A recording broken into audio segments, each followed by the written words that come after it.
اطاعت ہے جو رسول کہے وہیں تک رک جاؤ, اس سے آگے نہ جاؤ. جب رسول کہہ رہے تھے 2 کاغذ قلم, تو پھر یہ محبت کون سی تھی کہ رسول مانگ رہے تھے اور وہ محبت میں دے نہیں رہے تھے.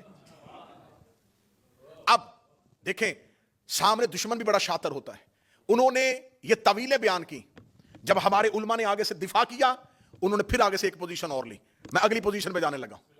اب میں اگلے مورچوں پہ آ گیا ہوں. اب اگلے مورچے پہ حملہ ہم پہ کیا ہوا؟ اچھا آپ شیعوں کو بڑی تکلیف ہوئی کہ نہیں دیا انہوں نے کاغذ قلم, تو علی دے دیتے,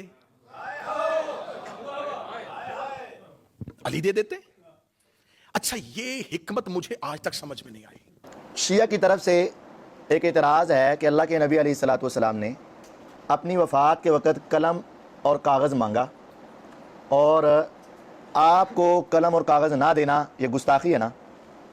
قرآن کہتا ہے جو نبی دے وہ لے لو, جس سے منع کرے اس سے رک جاؤ. یہ سارا اصل میں ملبہ ڈالتے ہیں حضرت عمر رضی اللہ تعالیٰ عنہ پر. حضرت عمر رضی اللہ تعالیٰ عنہ پر کہتے ہیں انہوں نے کاغذ اور قلم لانے سے منع کیا, اگر وہ لے آتے تو پھر حضرت علی رضی اللہ عنہ کی خلافت لکھ دینی تھی اور یہ سارے مسئلے ختم ہو جانے تھے, اور یہ ہے وہ ہے, اس طرح کی باتیں کرتے ہیں. پہلی بات تو یہ ہے کہ اللہ کے نبی صلی اللہ علیہ وسلم نے کیا دین کا کوئی مسئلہ ایسا رہ گیا ہے جو آپ نے نہیں بتایا؟ اگر آپ نے اس وقت دین کی کوئی بات بتانی تھی, لکھوانی تھی, جو آپ نے پہلے کبھی نہیں بتائی, تو نعوذ باللہ حضرت عمر رضی اللہ تعالیٰ نے یہ کہہ دیا کہ نہ لکھو, تو اللہ کے نبی علیہ السلام نے نہیں لکھوایا, تو پھر دین کیا ہو گیا؟ ناقص ہو گیا نا. اور قرآن کیا کہتا ہے؟ الیوم اکملت لکم دینکم یا ایھا الرسول بلغ ما انزل الیک من ربک وان لم تفعل فما بلغت رسالتہ. اللہ تعالیٰ نے آپ کو یہ حکم دیا تھا کہ آپ پوری رسالت پہنچا دیں. پھر آپ نے حجۃ الوداع کے موقع پر کیا کہا تھا؟ الا هل بلغت, کیا میں نے پہنچا دیا ہے؟ سب نے کیا کہا تھا؟ ہاں آپ نے پہنچا دیا ہے. آپ نے پھر اشارہ کیا اللہم اشہد اللہم اشہد اللہم اشہد, اللہ گواہ ہو جائے سب کو میں نے تیرا پورا دین بتا دیا. ان 3 دلائل سے کہ الیوم اکملت لکم دینکم یا ایھا الرسول بلغ ما انزل الیک من ربک الا هل بلغت, ان 3 دلائل سے یہ بات ثابت ہوتی ہے کہ دین کی کوئی بات باقی نہیں رہی. آپ نے اس وقت جو بات بتانی تھی وہ بات آپ پہلے بھی بتا چکے تھے, اس کو دوبارہ آپ نے یاد دہانی کے طور پر لکھوانا تھا. پہلی بات. اگر ہم یہ کہیں کہ دین کی بات کوئی رہ گئی تو نعوذ باللہ یہ نبی علیہ السلام کی نبوت کے اوپر دبا آتا ہے اور قرآن کے اوپر اعتراض آتا ہے, حدیث پر اعتراض آتا ہے. ایسا نہیں ہے. دوسری بات, کیا اکیلے عمر رضی اللہ تعالیٰ نے روکا ہے یا کسی اور نے بھی روکا ہے؟ اہل بیت نے روکا ہے. حضرت عمر رضی اللہ تعالیٰ اکیلے نے نہیں کہا. جو اعتراض حضرت عمر پر آتا ہے نا, وہ اعتراض اہل بیت پر آتا ہے, وہی اعتراض اہل بیت پر آتا ہے. یہ حدیث لکھیں جو میں نے آپ کو 3 حوالے لکھائے ہیں نا, 2 حوالے لکھائے نا, 4432 اور 5669. ان 2 میں 114 میں اہل بیت کا ذکر نہیں ہے, یہ 2 حوالوں میں اہل بیت کا ذکر ہے. یہ دیکھیں, لما حضر رسول اللہ صلی اللہ علیہ وسلم وفی البیت رجال فیہم عمر بن الخطاب قال النبی صلی اللہ علیہ وسلم هلم اکتب لکم کتابا لا تضلوا بعده فقال عمر رضی اللہ عنہ ان النبی صلی اللہ علیہ وسلم قد غلب علیہ الوجع وعندکم القرآن حسبنا کتاب اللہ. اللہ کے نبی علیہ السلام نے فرمایا کتاب لاؤ میں تمہیں لکھ دوں, کبھی گمراہ نہیں ہوگے. عمر رضی اللہ عنہ فرمانے لگے اللہ کے نبی علیہ السلام بیمار ہیں, ذرا ان کو آرام کرنے دو, ان کی تکلیف کافی زیادہ ہے, قرآن ہے کتاب اللہ ہے وہ ہمیں کافی ہے. فاختلف اہل البیت, اہل بیت کا کیا ہو گیا؟ اختلاف ہو گیا. فاختصموا, آپس میں جھگڑنے لگے. اہل بیت کا اختلاف ہوا اور اہل بیت آپس میں جھگڑنے لگے. منہم من یقول, کچھ اہل بیت کہنے لگے قربوا, لاؤ کتاب, یکتب لکم النبی صلی اللہ علیہ وسلم کتابا لن تضلوا بعدہ, کچھ کہنے لگے لاؤ لکھ لیں. ومنہم من یقول ما قال عمر, کچھ اہل بیت وہی بات کہنے لگے جو کہی عمر رضی اللہ عنہ. کہ جواب دینے کی بجائے فوراً کہتے ہیں علی نے کیوں نہیں کیا, علی نے تلوار کیوں نہیں اٹھائی, علی نے یہ کام کیوں نہیں کیا, علی نے یہ کام کیوں نہیں کیا. اچھا چلے آئیں. کہتے ہیں جی کہ اس وقت ایک ترک ہے بخاری کا جس میں اس نے لکھا ہے کہ اس وقت حجرے میں صحابہ اور اہل بیت, لیکن جو ہمارے محدثین نے بتایا انہوں نے کہا وہ اہل بیت سے مراد اہل کساں نہیں, بلکہ اہل بیت سے مراد جو گھر میں لوگ رہتے تھے وہ اس وقت حجرے میں موجود تھے. ان میں ازواج بھی ہو سکتی ہیں اور نبی کی 2 بیویوں کا وہاں پر ہونا اس حدیث میں ظاہر ہو رہا ہے, کیونکہ اس کی اگلی روایت جو ہے اس کے آگے جو چلتی ہے اس میں بیان ہو رہا ہے ان 2 نبی کی بیویوں کا وہاں پر موجود ہونا. تو ہمارے محدثین نے لکھا کہ وہ اگر گھر والوں کی وجہ سے ہے, یہاں پر علی موجود نہیں ہے. چلیں مان لیا, تم کہتے ہو کہ علی کو دے دینا چاہیے تھا. رسول نے اگر علی سے مانگا ہوتا، سر نہیں ہلائیے گا، میں دفاع کر رہا ہوں تمہارے مذہب کا، رسول نے جب جب جہاں جہاں حکم دیا علی کا نام لے کے دیا،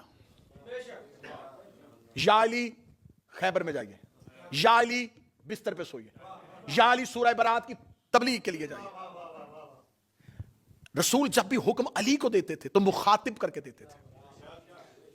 یہاں پر تو رسول نے یہ نہیں کہا اے علی مجھے کاغذ قلم دیجئے، کہتے جی اچھا اگر علی کو نہیں دیا تو موجود تو تھے نا، تو جب سب موجود تھے تو اس کا مطلب پھر علی کو دے دینا چاہیے تھا، علی کا نام نہیں لیا تو جس کا آپ انکار کر رہے ہیں اس کا بھی نام نہیں لیا، اچھا اس کا بھی انکار میں نام نہیں لیا، تو اب آیا ہے خود اپنے ہی جال میں سیا کہ جب رسول نے اتنے حجرے میں لوگوں میں کسی ایک کا نام نہیں لیا تھا تو جواب ایک نے کیوں دیا؟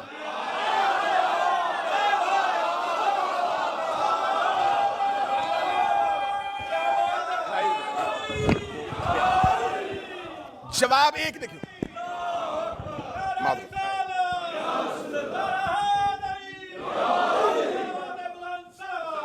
اللہم صلی علی محمد۔ جواب بتا رہا ہے کہ مخاطب کون تھا۔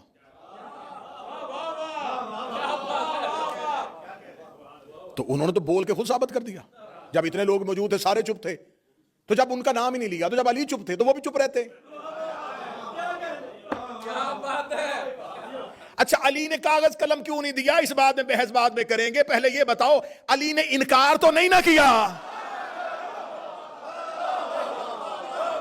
مولا علی نے معاذ اللہ نبی پہ ہذیان کی تہمت تو نہیں لگائی، تو یہ انکار کیوں کیا گیا؟ دوسری ایک اور سکالر اٹھا، اس نے کہا دیکھیں یہ بات شیعہ ذاکرین کرتے ہیں اور شیعہ علماء کرتے ہیں، لیکن انہیں یہ بتانا چاہیے اپنی قوم کو کہ جب رسول اللہ یہ حکم دے رہے تھے تو جب رسول کو پتا تھا، عالم الغیب تھے، شیعہ تو کہتے ہیں نبی کے علم غیب کے ماننے والے ہیں، تو یہ نبی کے علم غیب کے معتقد ہیں، تو پھر ان کو یہ ماننا چاہیے کہ جب نبی کو خبر تھی کہ مجھے کاغذ قلم نہیں دیں گے تو نبی نے مانگا کیوں؟ این آخری وقت میں نبی اپنے آخری لمحوں میں آخری سانسوں میں کیوں وہ چیز مانگ رہے جس کے بارے میں نبی کو اندیشہ بھی ہو کہ یہ مجھے انکار کریں گے، اس سے مجھے تکلیف ہوگی، جھگڑا ہو جائے گا، امت گروہوں کا شکار ہو جائے گی، مجمع سارا چپ بھی ہو جائے، جہاں مجھے بات پہنچانی میں وہاں پہنچانے لگا ہوں۔ جب اللہ کو پتا تھا شیطان نے سجدہ نہیں کرنا، اس نے حکم دیا کیوں تھا؟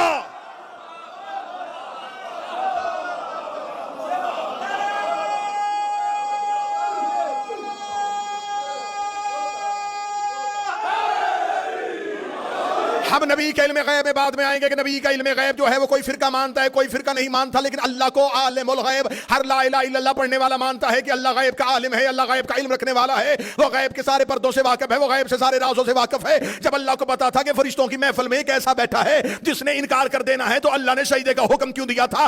اللہ کو پتا تھا کہ اس کے دل میں آدم کا بغض ہے، اس کے دل میں آدم کے لیے نفرت ہے۔ اللہ کو پتا تھا کہ جب تک میں آدم کی خلافت کا اعلان نہیں کروں گا اس کی دل کی منافقت زبان پہ نہیں آئے گی۔ اللہ نے آدم کی خلافت کا اعلان کیا تاکہ منافقت باہر آئے، نبی نے کاغذ قلم مانگا تاکہ منافقت باہر آئے۔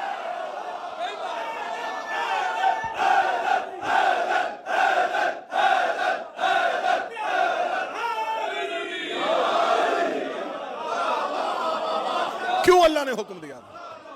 اللہ نے حکم دیا تاکہ منافقت باہر آئے۔ تو یہ رسول اللہ ہے،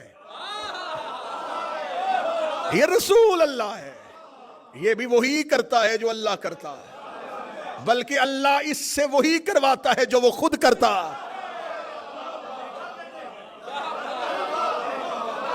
اللہ نے کیا تھا تاکہ منافقت باہر۔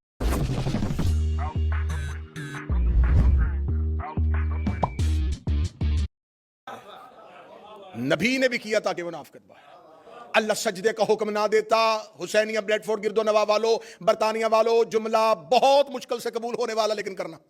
اللہ اگر حکم آدم کے سجدے کا نہ دیتا تو آج تک شیطان بھی علیہ السلام ہوتا۔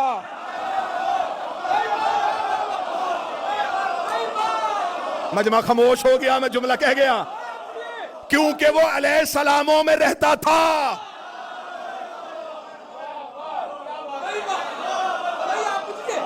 اگر اگر اللہ حکم نہ دیتا وہ آج تک نہ ہم سے پکڑا جاتا.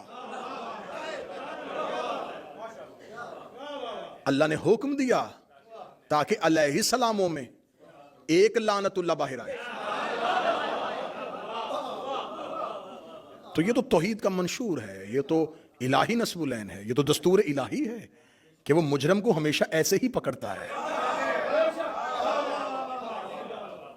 پھر رسول نے کہا کہ میں تمہیں لکھ دوں تاکہ تم میرے بعد گمراہ نہ ہو جاؤ. اچھا علی نے کیوں نہیں لکھوایا؟ علی کو گمراہی کا خطرہ ہوتا تو لکھواتا.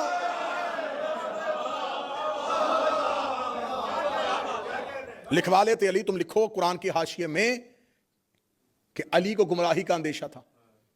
علی تو معصوم ہے. تو رسول نے ساتھ ہی کہا تھا کہ وہ لکھوائے جس نے بعد میں گمراہ ہونا ہے. سرنا ہلانا زبان سے بولنا, میں محنت کر کے پڑھ رہا ہوں, تم علی کی بات کرتے ہو. سلمان نے بھی نہیں لکھوایا, عمار نے بھی نہیں لکھوایا, مقداد نے بھی نہیں لکھوایا. جب ڈاکٹر نسخہ لکھتا ہے تو بیمار ہاتھ آگے کرتا ہے.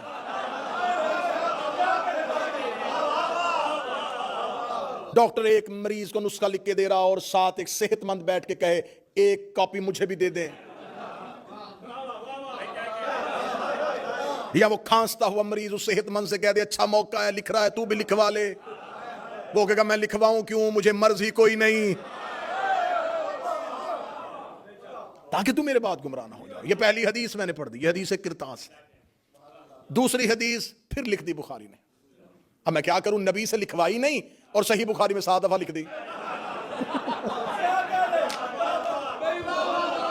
نبی سے قبلہ ترابی صاحب نبی سے ایک بار نہیں لکھوائی. اللہم صلی علی, نبی سے ایک دفعہ نہیں لکھوائی اور بخاری میں بار بار لکھ دی. چلے میں, کیونکہ یہ ویڈیو کیمرے کی موجودگی میں بات ہو رہی ہے, تو یہ جو حدیث کرتاس ہے یہ بخاری میں پہلا اس کا حدیث نمبر 114 3168 دوسری جگہ پہ آئی, 4431 تیسری جگہ پہ آئی, 4432 چوتھی جگہ پہ آئی, 7366 یہ 5ویں جگہ پہ آئی ہے, 3053 اور 5669 یہ ہے 7 وہ حدیثوں کا نمبر جس میں بخاری نے حدیث کرتاس کو لکھا. اب میں جو حدیث آپ کے سامنے پڑھنے لگا ہوں, اس حدیث کو پھر بخاری نے 6576 پہلا نمبر, 2367 دوسرا نمبر, 6582 تیسرا نمبر, 6585 6586 پہ بھی یہی, 6587 پہ بھی یہی, 7048 پہ بھی یہی, 7049 پہ بھی یہی اور 7051 پہ بھی یہی. یہ اگلی حدیث میں پڑھنے لگا ہوں. پہلی اتر گئی جی, رسول نے کہا لکھ دیں, انہوں نے کہا ہمیں نہیں لکھوانا. کیوں؟ حسبنا کتاب اللہ, ہمیں اللہ کی کتاب کافی.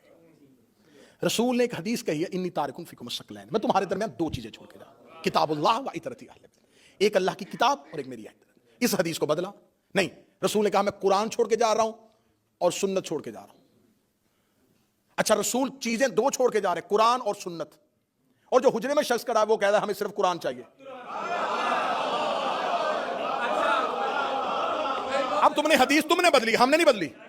حدیث تم نے بدلی ہے, اب تمہاری بدلی حدیث تمہارے گلے میں آنے لگی ہے. تم نے کہا نبی 2 چیزیں چھوڑ کے گئے, ایک قرآن اور ایک سنت. یہ حدیث بھی تمہاری ہے اور جو حجرے میں بول رہا ہے وہ بھی تمہارا ہے. وہ کہہ رہا ہے ہمیں صرف قرآن چاہیے. اب سر نہیں, مجھے مجمع کی زبان سے تائی چاہیے. جب اس نے کہہ دیا تھا ہمیں صرف قرآن کافی ہے, تو تمہارا فرقہ اہل قرآن ہونا چاہیے تھا, اہل سنت نہیں ہونا چاہیے.